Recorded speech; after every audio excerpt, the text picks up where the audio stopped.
శ్రేష్టమైన నామములో ప్రార్థించి అడిగి వేడుకుంటూ ఉన్నాము తండ్రి, ఆమేన్. క్రీస్తునందు ప్రియమైనటువంటి వర్లరా, దేవుని కృపను బట్టి ఈ 2026వ సంవత్సరము 2వ మాసం 2వ ప్రభు దినములో చేరి ఆత్మతో సత్యముతో ప్రభువుని ఆరాధించటానికి, సాగిలిపడి నమస్కరించటానికి ప్రభువు మనకిచ్చినటువంటి ఈ గొప్ప ధన్యతను బట్టి మనం ఆయనను స్తుతించబద్దులమై ఉన్నాం. ఆరాధనలో దేవుడు తన దాసుని తన పక్షాన నిలుపుకొని శ్రేష్టమైనటువంటి ఆరాధనకు సంబంధించిన హెచ్చరికలు ప్రభువు మనకు వినిపించాడు. ఆయన ఏమై ఉన్నాడో, మరి ఆయనను మనం ఎలాగూ ఆరాధించాలనే సంగతులు తన దాసుని ద్వారా తెలియపరిచాడు. మరి ఈ సమయంలో కొద్ది నిమిషాలు దేవుని యొక్క వాక్యాన్ని మనం ధ్యానం చేసుకునే వారమై ఉన్నాం. మరి ప్రకటించబడుతున్నటువంటి దేవుని మాటలు శ్రద్ధగా చెవియొగ్గి ఆలకించి, ప్రకటించబడిన మాటలు మన హృదయాలలో భద్రపరుచుకొని ఆ మాటల ద్వారా మన యొక్క జీవితాలను దిద్దుకుంటూ కడువరి దినాల్లో మనం ఉంటూ ఉన్నాం. ప్రభువు రాకడ దినాలు అతి సమీపములో రానై ఉన్నాయి. కాబట్టి ఎవరికి వారే దేవుని వాక్యపు వెలుగులో మనల్ని సరిచేసుకుంటూ ప్రభువు రాకడ కొరకు మనం కనిపెట్టుకొని ఉండేవారుగా ఉండాలని ప్రేమపూర్వకముగా మీకు మనవి చేస్తూ ఉన్నాను. ప్రియులారా, ఆదికాండము 39వ అధ్యాయము 5వ వచనాన్ని మనం చదువుకొని ఉన్నాం. ఈ భాగములో మరి మన పితరుడైనటువంటి ఏసేబును గురించి మనం చదువుకొని ఉన్నాం. మరి ఈ సంగతులు మనకందరికి కూడా తెలిసినటువంటి విషయాలే.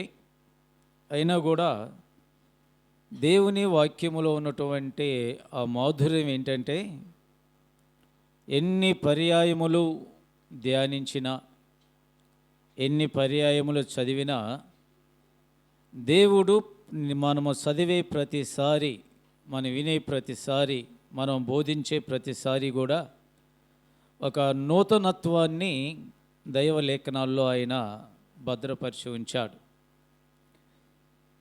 అలాగే మరి యొక్క మధ్యాహ్నకాల సమయంలో ఏసేబును గురించి మనం కొద్ది నిమిషాలు ధ్యానం చేసుకునేవారమై ఉన్నాం.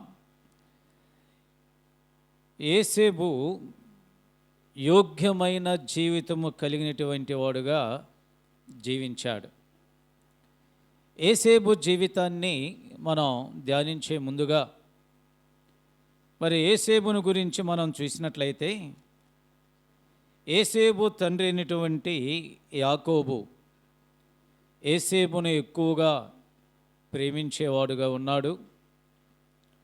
అందరికంటే చిన్నవాడు కనుక ఏసేబు తండ్రి యొక్క ప్రేమను పొందినటువంటి వాడుగా దైవ లేఖనాల్లో మనం చూస్తూ ఉన్నాం.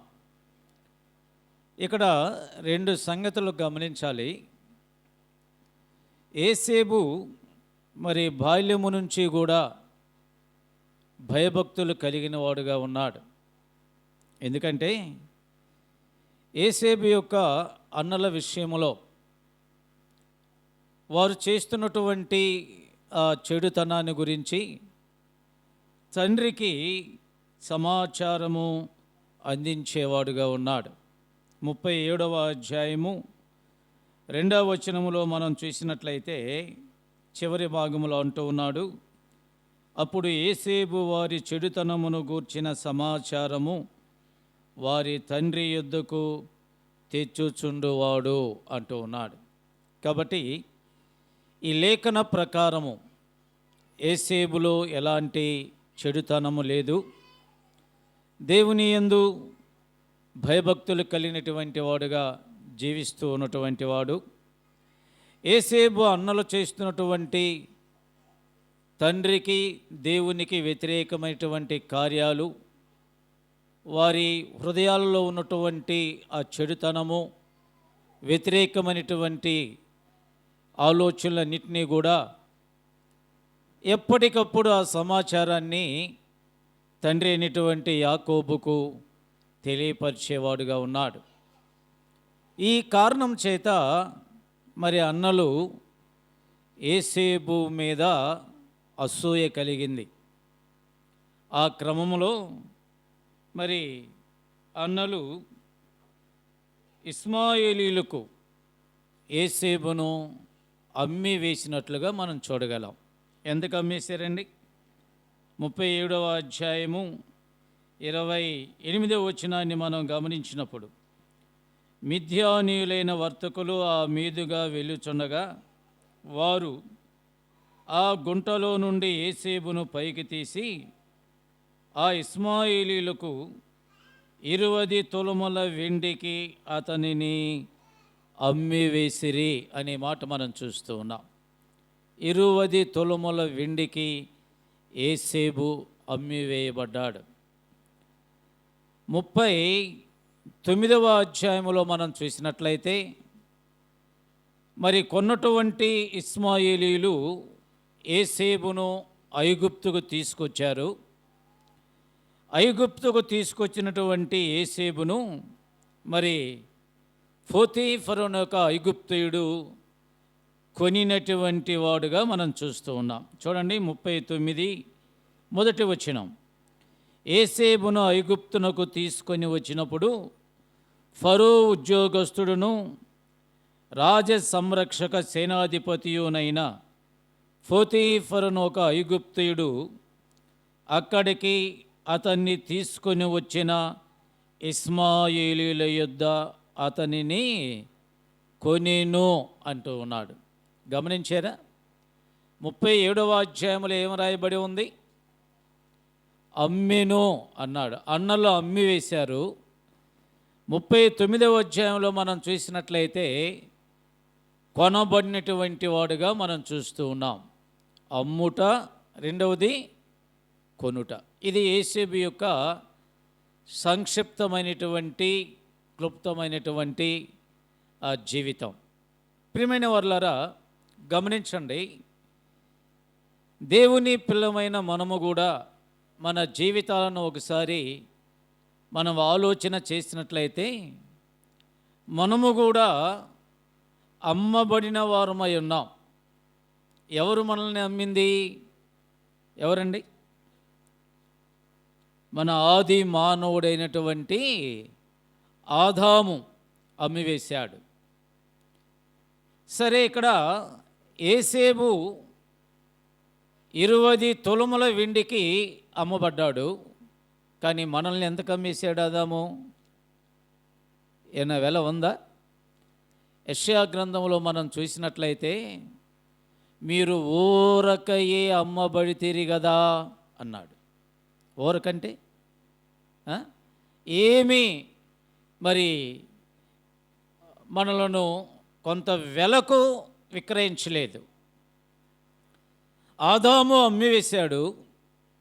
కొందెవరైతే మనల్ని? పాపము కొన్నది. అంటే పాపానికి ఆదాము మనలను అమ్మివేశాడు. అందుకే ఊరకని మీరు అమ్మివేయబడితిరి కదా అన్నాడు. పాపమునకు అమ్మబడినటువంటి మనలను ఒక ఆయన కొన్నాడు. కొరింథీయులకు రాసినటువంటి పత్రికలో మనం చూసినట్లయితే ఆయన ఎంత వెల చెల్లించి మనల్ని కొన్నాడో అక్కడ స్పష్టంగా ఆ మాట రాయబడి ఉంది.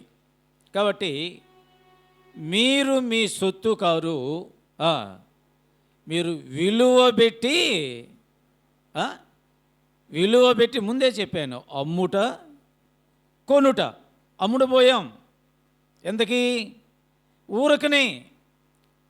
అమ్ముడు పోయినటువంటి మనలను మరి కొన్నాడు ప్రభు. ఆయన ఎంత కొన్నాడండి? ఎంతగా మన కొరకు చెల్లించుకున్నాడు? మీరు విలువ పెట్టి కొనబడిన వారు అన్నాడు. విలువ, ఎంతటి విలువ చెల్లించాడు ఆయన? ఆయన తన ప్రాణమునకు జీవాధారమైనటువంటి రక్తాన్ని మన కొరకు చిందించాడు. ఈనాడు సంగమగా మనం ఇక్కడ కూడి ఉన్నామంటే ఆయన స్వరక్తము ద్వారా కలువరి సిలువలో ప్రభువు చిందించినటువంటి అమూల్యమైన రక్తము ద్వారా మనందరము కూడా కొనబడ్డాం, మనందరము కడుగబడ్డాం, మనందరము కూడా పరిశుద్ధపరచబడ్డాం. అంత విలువ మరి ప్రభువు మనలను కొన్నిటువంటి వాడుగా మనం చూస్తూ ఉన్నాం. కాబట్టి ప్రియమైన వారులారా గమనించండి. అయితే యోసేపు మరి పోతీఫరు ఇంట ఉన్నప్పుడు మరి దేవుడు యోసేపునకు తోడై ఉన్నాడు. ఆ కారణం చేత యోసేపు చేస్తున్నటువంటి ప్రతి కార్యాన్ని కూడా, ప్రతి పనిని కూడా దేవుడైనటువంటి యెహోవా సఫలము చేస్తూ ఉన్నాడు. ఈ విషయాన్ని మరి యజమానుడైనటువంటి పోతీఫరు గ్రహించాడు. గ్రహించిన తదుపరి యోసేపు మీద కటాక్షము కలిగింది. ఆ కారణము చేత తన ఇంటి మీద విచారణకర్తగా నియమించబడ్డాడు. అంత మాత్రమే కాదు, మనం చదువుకున్నటువంటి 5వ వచనంలో మనం చూసినట్లయితే ఇక్కడ అంటూ ఉన్నాడు, అతడు తన ఇంటి మీదను తనకు కలిగినదంతటి మీదను అతని విచారణకర్తగా నియమించిన కాలము మొదలుకొని యెహోవా యోసేపు నిమిత్తము ఆ ఐగుప్తీని ఇంటిని ఆశీర్వదించెను. గమనించారా? విచారణకర్తగా నియమించాడు. విచారణకర్తగా నియమించిన కాలం మొదలుకొని ఐగుప్తుని యొక్క ఇంటిని దేవుడైన యెహోవా ఆశీర్వదిస్తున్నటువంటి వాడుగా మనం చూస్తూ ఉన్నాం. ప్రియమైనటువంటి వాళ్ళారా, ఇక్కడ గమనించండి. తన ఇంటి మీద అయితేనేమి, పోతీఫరునకు కలిగిన అంతటి మీద మరి యోసేపు విచారణకర్తగా ఉన్నాడు. యోసేపు నిమిత్తము పోతీఫరును దేవుడు ఆశీర్వదిస్తూ ఉన్నాడు. ఆ కారణం చేత ఇక్కడ అంటూ ఉన్నాడు, దేవుని యొక్క ఆశీర్వాదము అనేది ఇంటిలోనేమి పొలములోనేమి అతనికి కలిగిన సమస్తము మీదను ఉండెను అని అంటూ ఉన్నాడు. దీని అంతటికీ కారణం ఏంటి అనేది మనం చూసినట్లయితే యోసేపులో ఉన్నటువంటి యోగ్యమైన ప్రవర్తన. యోసేపులో ఉన్నటువంటి యోగ్యమైన ప్రవర్తన కనుక ప్రియమైనటువంటి వారులారా, అట్టి ప్రవర్తన మరి యోసేపులో ఉన్నది కనుక యోసేపు నిమిత్తము మరి పోతీఫరు యొక్క ఇంటి మీద అతనికి కలిగినటువంటి అంతటి మీదను దేవుడు ఆశీర్వదిస్తున్నటువంటి వాడుగా, దీవిస్తున్నటువంటి వాడుగా మనం చూస్తూ ఉన్నాం.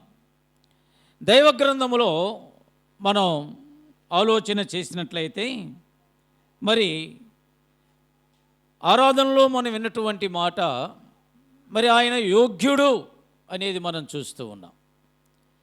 యోగ్య ప్రవర్తన, ప్రభువు యోగ్యమైనటువంటి వాడు.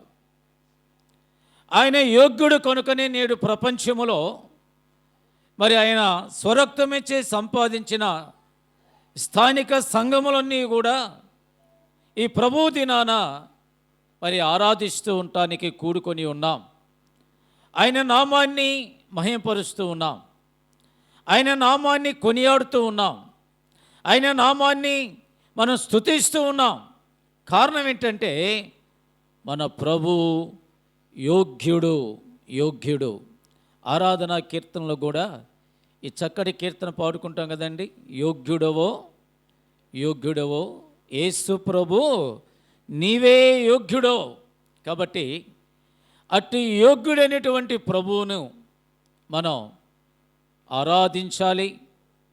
అట్టి యోగ్యుడైన ప్రభువును మనము పూజించే వారముగా ఉండాలి అంటే మన ప్రవర్తన కూడా యోగ్యమైనదిగా ఉండాలి. మన జీవిత విధానము ప్రభువుని నమ్మిన తరువాత మన సాక్ష్యం అనేది మారినటువంటి విధానములో మనం ఉండాలి. మార్పు చెందినటువంటి అనుభవం మన జీవితాలు ఉన్నప్పుడు దేవుడు మనకి తోడుగా ఉంటాడు, మనలను ఆశీర్వదిస్తాడు, మన మూలముగా ఇతరులను కూడా ఆశీర్వదించేవాడుగా ఉంటాడు. మన మూలముగా మరికొందరిని ప్రభు చెంతకు మనము నడిపించేవారముగా ఉంటాం.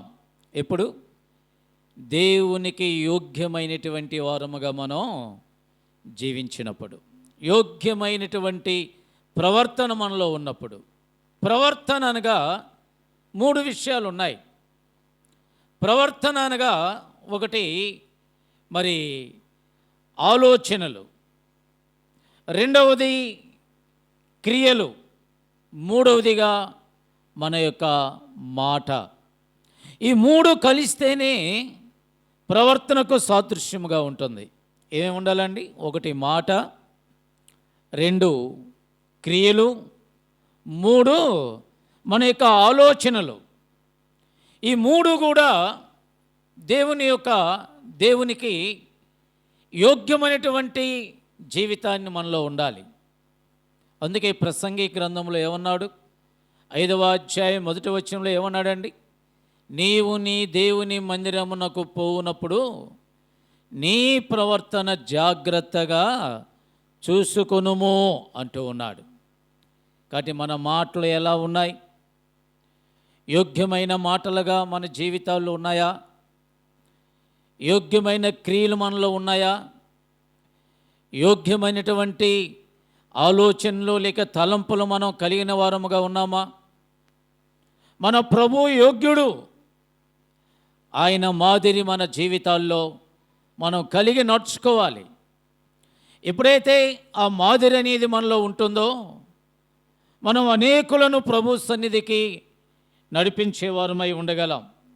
కాబట్టి ప్రభువుని నమ్మనటువంటి వారిని, ప్రభువుని ఎరగనటువంటి వారిని, ప్రభువుని ఎరిగి కూడా ఆయన సన్నిధికి రానటువంటి వారిని ప్రభు సన్నిధికి మనం నడిపించాలి అంటే మనం వారిని ఆకర్షించే విధముగా ఉండాలి. పరమగీతం 1వ అధ్యాయం 4వ వచనంలో మనం చూసినట్లయితే అక్కడ ఒక మాట రాయబడి ఉంది, చూడండి. పరమగీతములు 4వ అధ్యాయం 1వ అధ్యాయం 4వ వచనం. నన్ను ఆకర్షించుము, మేము నీ యొద్దకు పరుగెత్తి వచ్చేదము అంటూ ఉన్నాడు. నన్ను ఆకర్షించుము. ఎప్పుడైతే మమ్మలను ఆకర్షిస్తావో మేము నీ యొద్దకు పరుగెత్తి వచ్చేదము. కాబట్టి ప్రభువు నమ్మి ప్రభువుని ఆరాధిస్తున్నటువంటి ప్రియ సహోదరి, ప్రియ సహోదరుడా, మనము కూడా ప్రభువుని నమ్మనటువంటి వారిని ఆకర్షించే వారముగా ఉండాలి. దేని ద్వారా? మన ప్రవర్తన ద్వారా, మన జీవితము ద్వారా, మార్పు చెందినటువంటి మన జీవితము ద్వారా ఇతరులను మనం ఆకర్షించాలి. అప్పుడు అంటాడు, మేము నీ యొద్దకు పరుగెత్తి వచ్చేదేమో.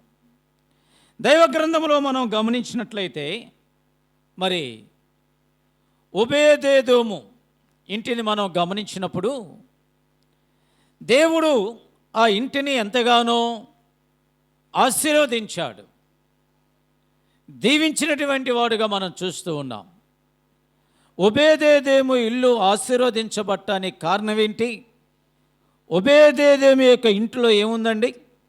దేవుని మందసం, దేవుని యొక్క బలిపీఠము ఒబేదేదోము ఇంటిలో ఉన్నది కనుక దేవుడు ఆ ఇంటిని ఆశీర్వదించినటువంటి వాడుగా మనం చూస్తూ ఉన్నాం.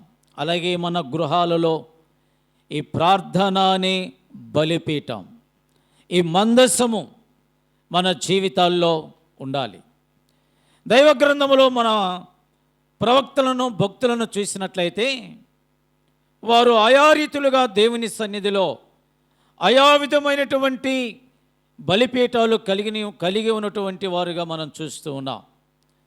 మన పితరుడైనటువంటి అబ్రహాము యొక్క జీవితాన్ని మనం గమనించినప్పుడు అబ్రహాము జీవితంలో ప్రత్యక్ష బలిపీఠము ఉంది, ప్రార్థనా బలిపీఠము ఉంది. అంత మాత్రమే కాదు, సమర్పణ బలిపీఠము కూడా అబ్రహాము కలిగినటువంటి వాడుగా మనం చూస్తూ ఉన్నాం. ఈ బలిపీఠాలు లేక ఈ మందసాలు వారి గృహాలలో ఉండుట ద్వారా దేవుని దీవెనలు వారు పొందారు, దేవుని ఆశీర్వాదాలు పొందారు.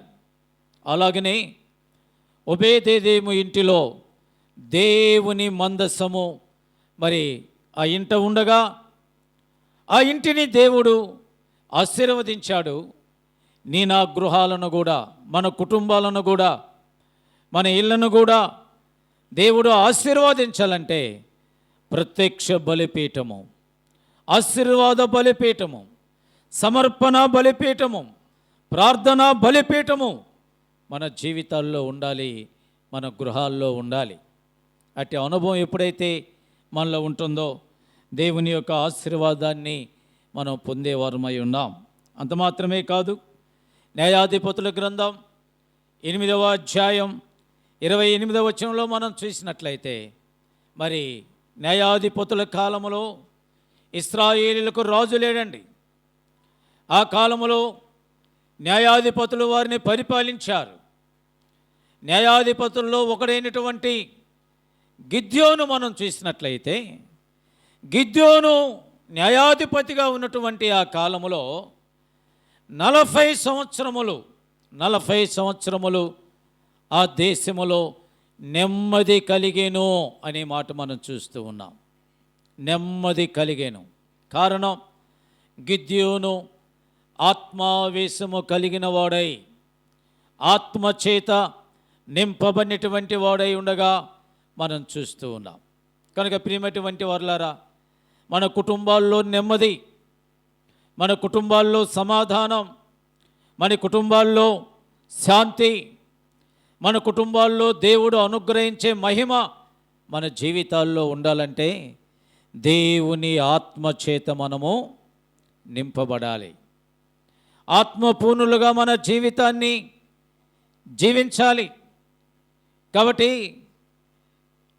రోమీయులకు రాసినటువంటి పత్రిక 8వ అధ్యాయము 26వ వచనంలో మనం చూసినట్లయితే అక్కడ అంటూ ఉన్నాడు, మూలుగులతో కూడినటువంటి ఆత్మ మాకు దయచేయము అంటూ ఉన్నాడండి.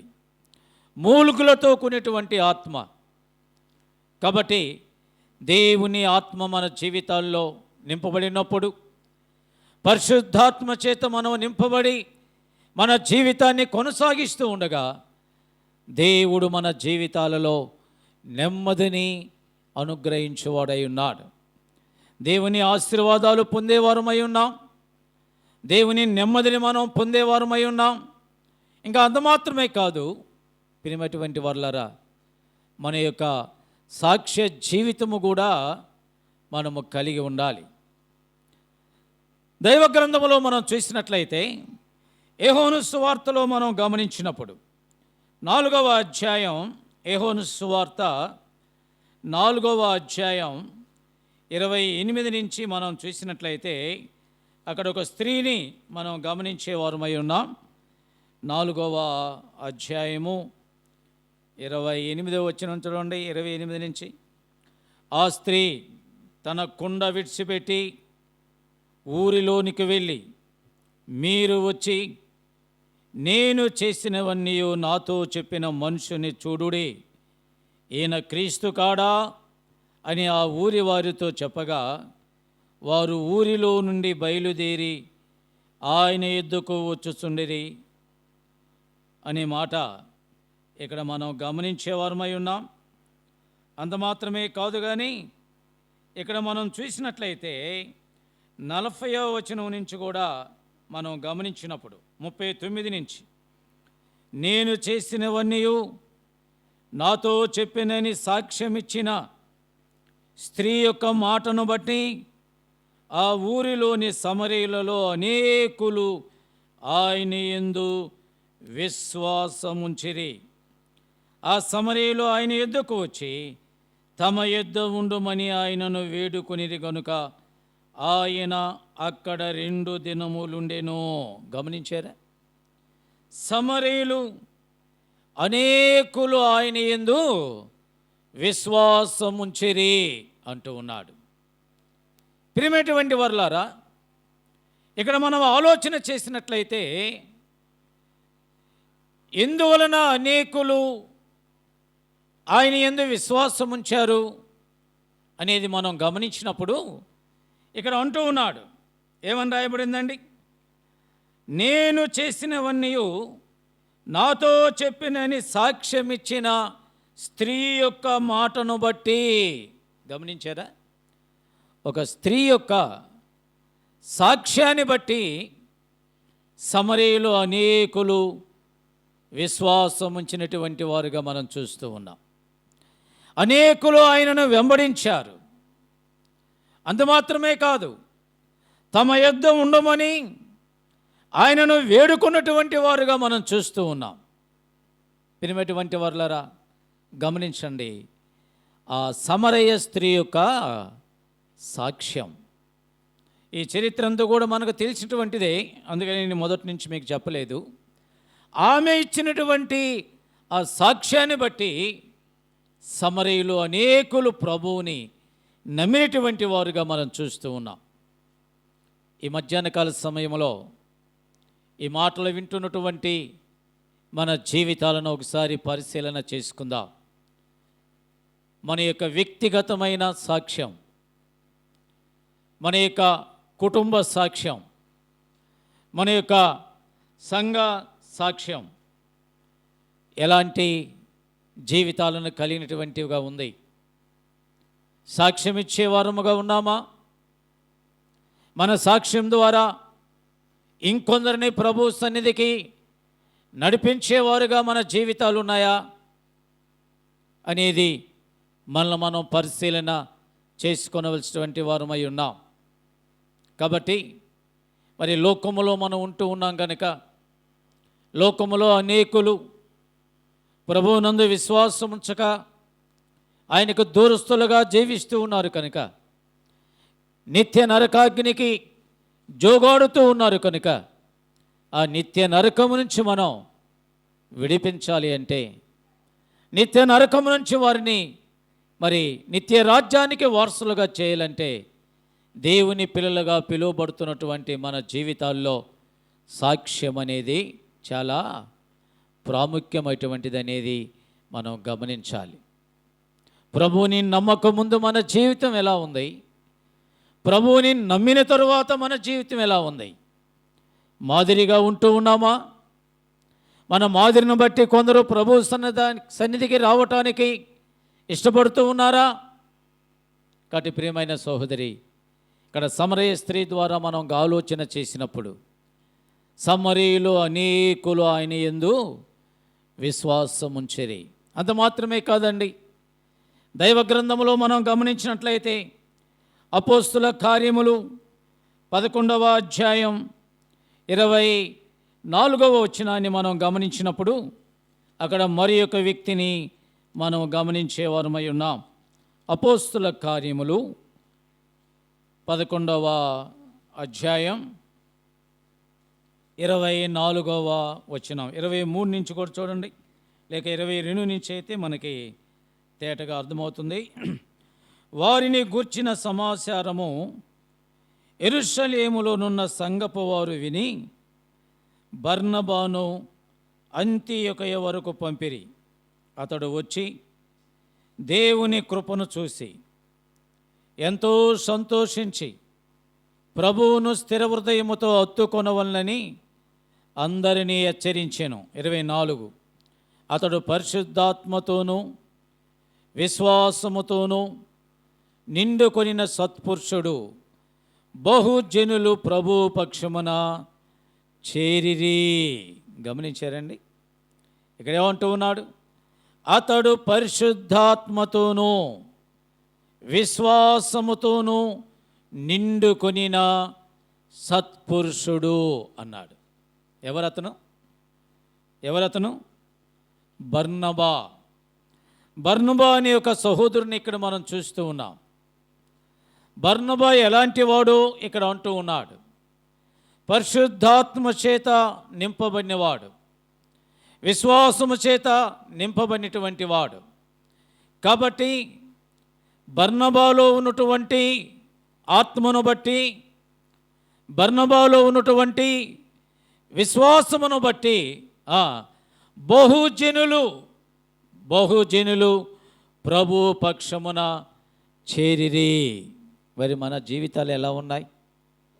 ఇలాంటి ఆత్మ మనలో ఉన్నదా? ఇలాంటి విశ్వాసం మనలో ఉన్నదా? మనము కొందరినైనా ప్రభు పక్షానికి నడిపించేవారముగా ఉన్నామా?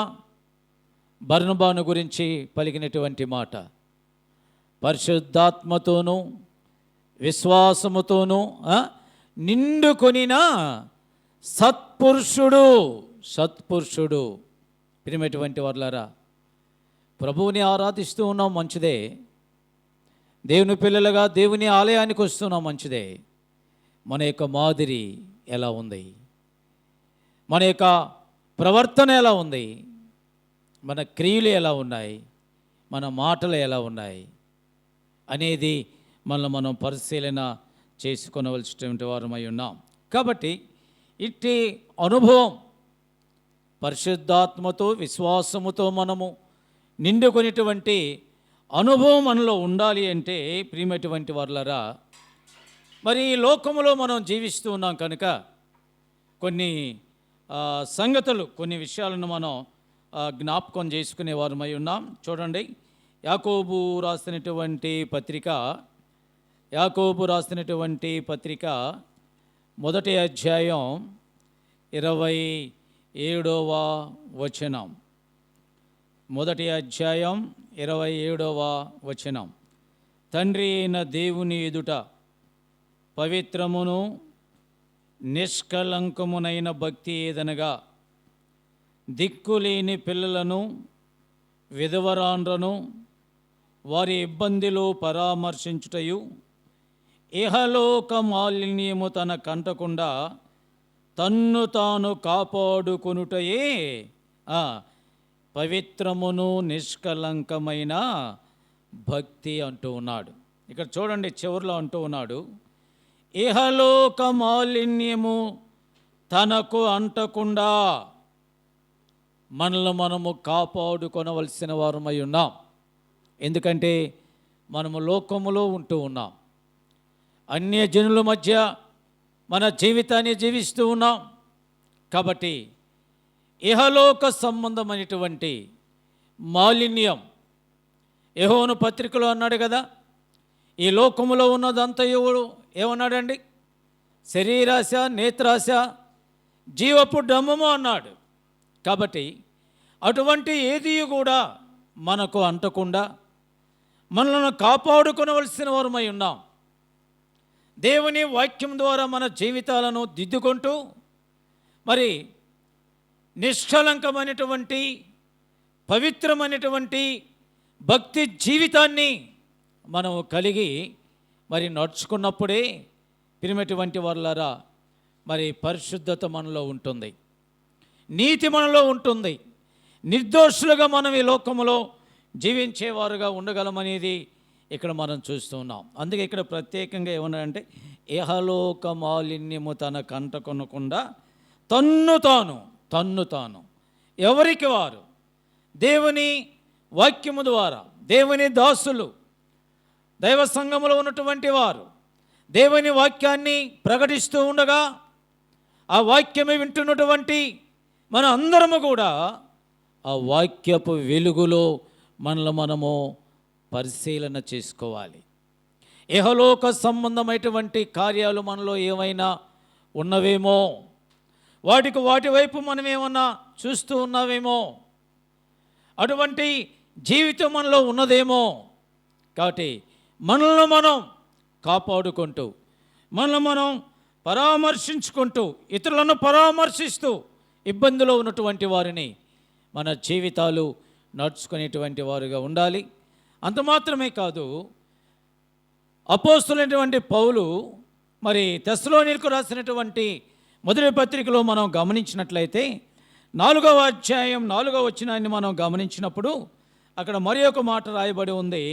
చూడండి, అపోస్తులైనటువంటి పౌలు తెస్సలోనికీయులకు రాసినటువంటి మొదటి పత్రిక 4వ అధ్యాయము 4వ వచనం, మీలో ప్రతివాడును దేవుని ఎరుగని అన్యజనుల వలె కామాభిలాష ఎందు కాక పరిశుద్ధత ఎందును ఘనత ఎందును తన ఘటమును ఎట్లు కాపాడుకొనవలెనో అది ఎరిగి ఉండుటయే దేవుని చిత్తము అంటున్నాడు. గమనించారా? కాబట్టి ప్రియమైనటువంటి వారులారా, ఇక్కడ అంటూ ఉన్నాడు, మీలో ప్రతివాడును అంటూ ఉన్నాడు. మీలో ప్రతివాడు అంటే ప్రభు చిందించినటువంటి రక్తము చేత కడుగబడిన వారందరూ అని దాని భావం. సేవకుడు కావచ్చు, పెద్దలు కావచ్చు, పరిచారకులు కావచ్చు, సహోదరులు కావచ్చు, సహోదరులు కావచ్చు, మీలో ప్రతివాడు ఏమన్నాడు అక్కడ? దేవుని ఎరుగని అన్యజనుల వలె. దేవుని ఎరుగినటువంటి వారు ఎలా ఉంటారండి? ఇక్కడ అంటూ ఉన్నాడు, కామాభిలాష ఎందు కాక, వారికి ఇహలోక సంబంధమైనటువంటి కోరికలు, ఇహలోక సంబంధమైనటువంటి ఆశలు, తమది కాని దానిని వారు హస్తగతము చేసుకోవటానికి తగినటువంటి ఆలోచనల చేత వారి జీవితం ఎప్పుడు కూడా జీవిస్తూ ఉంటారు. కాబట్టి దేవుని ఎరిగినటువంటి మనం దేవుని ఎరుగని వారి వలె కాకుండా, ప్రియమైనటువంటి వారులారా, ఇక్కడ అంటున్నాడు, మన యొక్క ఘటాన్ని, మన యొక్క దేహాన్ని, మన యొక్క శరీరమును పరిశుద్ధత ఎందును ఘనత ఎందును ఎట్లు కాపాడుకొనవలెనో అది ఎరిగి ఉండాలి. అది ఎరిగి ఉండుటయే దేవుని యొక్క చిత్తము అన్నాడు. కాబట్టి ప్రియమైనటువంటి వారులారా, దైవ గ్రంథంలో మనం గమనించిన అంటున్నాడు, ప్రభువా ప్రభువా ప్రభువా అని ప్రార్థించు ప్రతివాడు పరలోకములో చేరట కానీ పరలోకమందున్న తండ్రి చిత్తమును జరిగించువాడే నిరంతరము నిల్చును. ఏంది తండ్రి యొక్క చిత్తం? తండ్రి యొక్క చిత్తం ఏంటండి?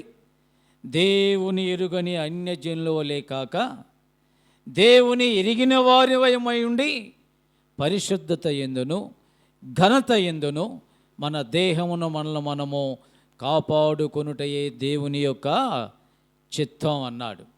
పరిశుద్ధత కలిగి జీవించుటయే దేవుని యొక్క చిత్తము అన్నాడు. పై 3వ వచనంలో మనం చూసినట్లయితే, మీరు పరిశుద్ధులగుటయే అనగా మీరు జారత్వమునకు దూరముగా ఉండుటయే దేవుని చిత్తము. జారత్వమునకు దూరముగా ఉండుట. జారత్వము అంటే మనది కాని దానిని ఆశించుట. అది ఏదైనా కావచ్చు. మనది కాని దానిని ఆశించుటయే జారత్వం. కాబట్టి ఇక్కడ అంటూ ఉన్నాడు, మీరు పరిశుద్ధులగుటయే అనగా జారత్వానికి దూరముగా ఉండుటయే దేవుని చిత్తం. కాబట్టి దేవుని చిత్తాన్ని మనం జరిగిస్తూ ఉన్నట్లయితే పరిశుద్ధాత్మ చేత నింపబడతాం, విశ్వాసముతో నింపబడతాం, మంచి సాక్ష్యము కలిగినటువంటి వారముగా ఉంటాం. సంఘములో సాక్ష్యం ఉంటుంది, కుటుంబములో సాక్ష్యం ఉంటుంది, వ్యక్తిగతముగా సాక్ష్యం ఉంటుంది. ఇట్టి సాక్ష్యము ద్వారా ఇంకా అనేకులను ప్రభు సన్నిధికి మనం నడిపించే వారముగా ఉండగలమని దేవుని వాక్యం ద్వారా మనకి సెలవిస్తూ ఉంది. కాబట్టి వ్యక్తిగతమైన సాక్ష్యం, కుటుంబ సాక్ష్యం, మూడవది ఏం చెప్పానండి? సంఘ సాక్ష్యం. 4వదిగా మనం చూసినట్లయితే తిమోతికి రాసినటువంటి మొదటి పత్రిక, తిమోతికి రాసినటువంటి మొదటి పత్రిక 3వ అధ్యాయం 6-7 వచనాలు ఒకసారి గమనించండి. 3వ అధ్యాయము 6-7 వచనాలు. అతడు గర్వాంధుడై అపవాదికి కలిగిన శిక్షావిధికి లోబడకుండునట్లు క్రొత్తగా చేరినవాడై ఉండకూడదు. 7వ వచనం. మరియు అతడు నిందపాలై అపవాది ఉరిలో పడిపోకుండునట్లు సంగమునకు వెలుపటి వారి చేత మంచి సాక్ష్యము పొందినవారై ఉండవలెను. ఇందాక 3 సాక్ష్యాలు చెప్పాను. ఒకటేంటి? వ్యక్తిగతమైనటువంటి సాక్ష్యం. రెండవది కుటుంబములో సాక్ష్యం.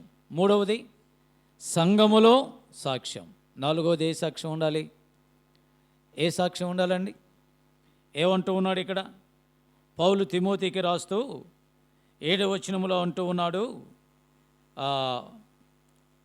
అతడు నిందపాలై అపవాది ఉరిలో పడిపోకుండానట్లు సంగమునకు వెలుపటి వారి చేత మంచి, ఎవరి చేత ఉండాలి సాక్ష్యం? సంఘములో వారు ఎటు ఇస్తారు, కుటుంబం వారు ఇస్తారు. ఎన్ని లోపాలున్నా అది వేరే విషయం. వ్యక్తిగతంగా సాక్ష్యం ఉంటుంది, కానీ ఏ సాక్ష్యం ఉండాలి ఇప్పుడు? సంఘానికి వెలుపటి వారి ద్వారా సాక్ష్యం. ఈ సాక్ష్యం ఉంటే మనం పరిశుద్ధాత్మతో నింపబడతాం, విశ్వాసముతో నింపబడతాం, దేవునికి నమ్మకమైన వారముగా జీవిస్తాం, మార్పు చెందిన వారముగా ఉంటాం. ఇట్టి సాక్ష్యం ఉన్నప్పుడు సువార్తను ఖండితముగా మనము ప్రకటించగలం. ఎందుకంటే ఆ బాధ్యత ఎవరిదండి? సువార్త ప్రకటించవలసిన బాధ్యత ఎవరిది? ఇర్మియా గ్రంథంలో మనం చూసినట్లయితే ఒక మాట రాయబడి ఉంది.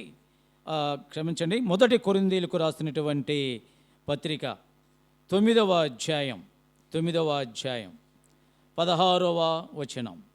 నేను సువార్తను ప్రకటించుచున్నను, నాకు అతిశయ కారణము లేదు.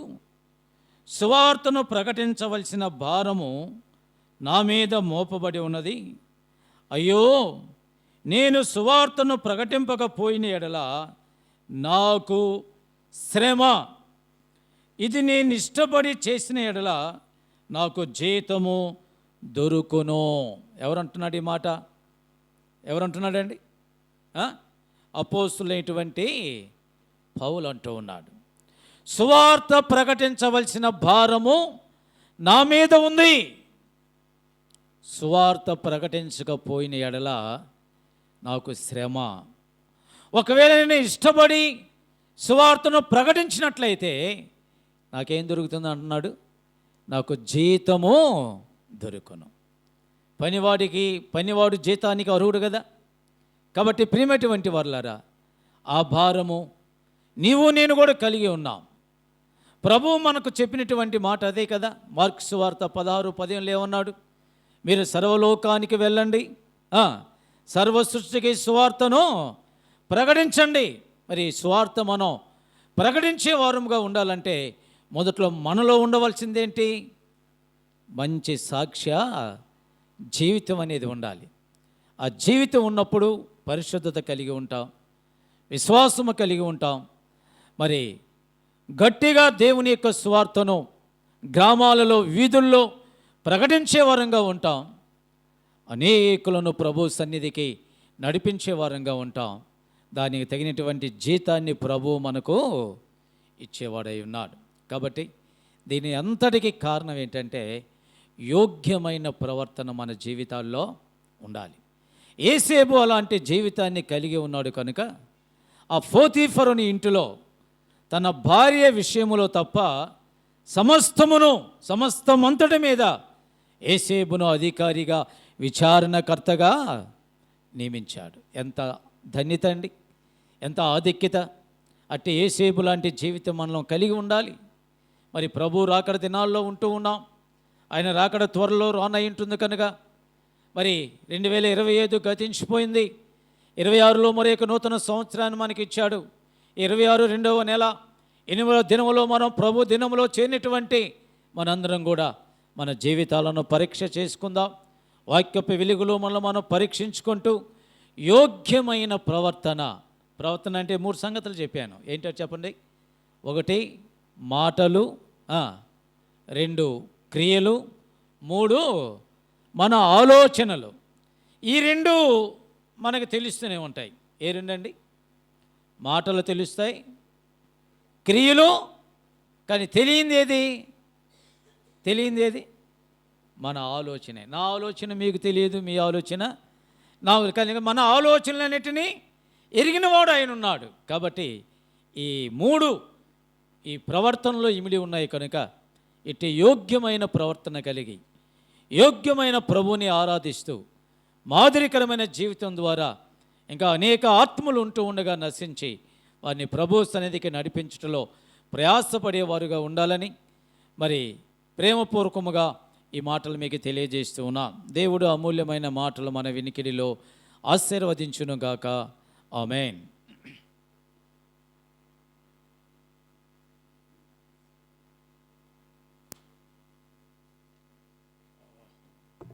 మంచి మాటలు అందించిన జాన్ కోడూరు అన్నకి సంఘం తరపున వందనాలు చెల్లిస్తున్నాం. యోగ్యమైన జీవితం మనం కలిగి ఉండాలి. వ్యక్తిగత సాక్ష్యము, సంఘ సాక్ష్యము, కుటుంబ సాక్ష్యము, సంఘం వెలుపటి వారి దగ్గర సాక్ష్యము మనం కలిగి ఉండాలి. మన మాటలు, క్రియలు, ఆలోచనలు దేవునికి అనుగుణంగా ఉండాలనే మాటలు విన్నాం. వాక్యం అందించిన అన్నకు సంఘం తరపున వందనాలు చెల్లిస్తున్నాం. క్లోజింగ్ ప్రేయర్ వెంకటన్న చేయాల్సిందిగా. వెంకటన్న క్లోజింగ్ ప్రేయర్ చేస్తారు.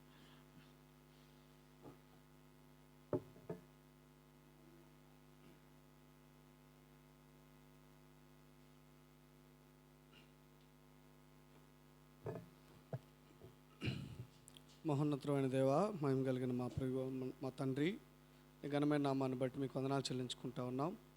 ప్రభా, ఇంతవరకు అన్నని మా ముందు నిలవబెట్టి మీరు మాట్లాడించిన ప్రతి శ్రేష్టమైన లేఖన భాగాలన్నింటిని బట్టి వందనాలు. ప్రభా, యోసేపు యోగ్యమైన ప్రవర్తన కలిగిన వాడుగా మా మధ్య ఉంచారు, మీకు వందనాలు. ప్రభా, నిజమే, మా జీవితాల్లో కూడా మరి అట్టి యోగ్యమైన ప్రవర్తన మేము కలిగి ఉన్నప్పుడు మీరు మమ్మల్ని బట్టి మాకు కలిగినదంతయు ఆశీర్వదించే దేవుడు అని మీరు మాట్లాడుతూ వచ్చారు. అంత మాత్రమే కాదు కానీ ప్రభా, బర్నబా లాగా ప్రభా నాయన, మరి పౌలు గారి వలె, తిమోతి వలె ప్రభా మేము ఆత్మల పట్ల భారం కలిగిన వారంగా ఇదిగో ప్రభా ఈ లోకంలో మేము బ్రతకగలిగినట్లుగా మీరు కృప చూపించమని, ఇదిగో ప్రభా నాయన, మేము ఈ లోకంలో ఎంతకాలం బ్రతికామనేది ప్రాముఖ్యం కాదు కానీ బ్రతికిన కొద్ది కాలమైనా నీ నామ ఘనత కొరకై మేము బ్రతకటానికి కొంతమంది ఆత్మలైనా ప్రభా మాతో పాటుగా ప్రభా మీ రాజ్యానికి చేర్చేవారంగా ఉండగలిగినట్లుగా సహాయం చేయమని ప్రభా నాయన వేడుకుంటా ఉన్నాం. మరి వాక్యాన్ని అందించిన అన్నని బట్టి వందనాలు. అన్నని, అన్న కుటుంబాన్ని దీవించి ఆశీర్వదించండి. అన్నకు తోడుగా ఉండండి ప్రభా. మరింత ఎక్కువగా ప్రభా అన్నని బహుగా రాబోయే దినాల్లో వాడుకోమని వేడుకుంటా ఉన్నాం ప్రభా. ముఖ్యంగా మరి సంఘాన్ని బట్టి ప్రభా, పెద్దలను బట్టి విశ్వాసులందరిని బట్టి మీకు వందనాలు ప్రభా. చేరువచ్చిన ప్రతి ఒక్కరిని కుటుంబాలుగా పేరు పేరున దీవించి ఆశీర్వదించమని, ఇదిగో ప్రభా నాయన, మరి ప్రతి ఒక్కరికి మీరు తోడుగా ఉండమని మీకే వందనాలు చెల్లించుకుంటూ యేసు ప్రభు శక్తి కలిగిన నామంలో స్తుతులు సమర్పించి ప్రార్థించి అడిగి వేడుకుంటున్నాం తండ్రి. ఆమేన్.